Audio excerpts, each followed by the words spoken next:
ایک نیک سیرت بزرگ کا غلام بد خصلت ہونے کے علاوہ بڑا بد شکل بھی تھا۔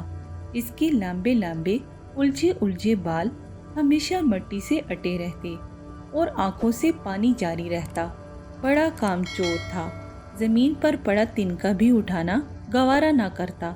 اگر اسے کوئی کام کرنے کو کہا جاتا تو سنی انسنی کر دیتا، اور اگر کوئی کام کرتا تو ادھورا کرتا۔ البتہ کھانے میں بڑا شیر، کام کا نہ کاج کا، دشمن اناج کا، بڑا پیٹو، کھانے پینے کے معاملے میں بڑا بے تکلف، بڑا بے باک، اجازت کے بغیر مالک کے ساتھ کھانا کھانے دسترخوان پر بیٹھ جاتا۔ ایک دن اس نیک سیرت بزرگ کے پاس اس کا ایک دوست ملنے آیا اور غلام کے لچھن دیکھ کر کہنے لگا، آپ کو اس میں کون سی خوبی نظر آتی ہے جو آپ اسے برداشت کر رہے ہیں؟ مجھے تو اس کی کوئی کل سیدھی نظر نہیں آتی۔ ایسا بوڑھا اور اول درجے کا بدتمیز میں نے تو آج تک کہیں نہیں دیکھا۔ میرا مشورہ ہے میاں، اس کے دام کھڑے کرو۔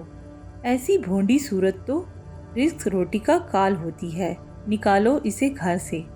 دوست کی باتیں سن کر نیک سیرت بزرگ نے جواب دیا، بے شک اس کی شکل بڑی بھونڈی ہے، عادتیں بھی اس کی بڑی بری ہیں، چہرے سے اس کی نحوست برستی ہے، باتوں سے اس کی بدبو آتی ہے، لیکن اس کی وجہ سے خود میری عادتیں درست ہوئی ہیں۔ میں نے اس کی اس قدر زیادتیاں برداشت کی ہیں کہ اب ہر شخص کی زیادتی کو برداشت کر سکتا ہوں، اس لیے یہ بات مروت سے خالی ہو گئی کہ میں اسے فروخت کر سکتا ہوں یا گھر سے نکال سکتا ہوں۔ اس حکایت میں ہمیں دانائی اور اخلاق کا ایک بڑا اہم اصول بیان کیا گیا ہے، شر سے خیر اور برائی سے بھلائی کا پہلو نکالا جائے۔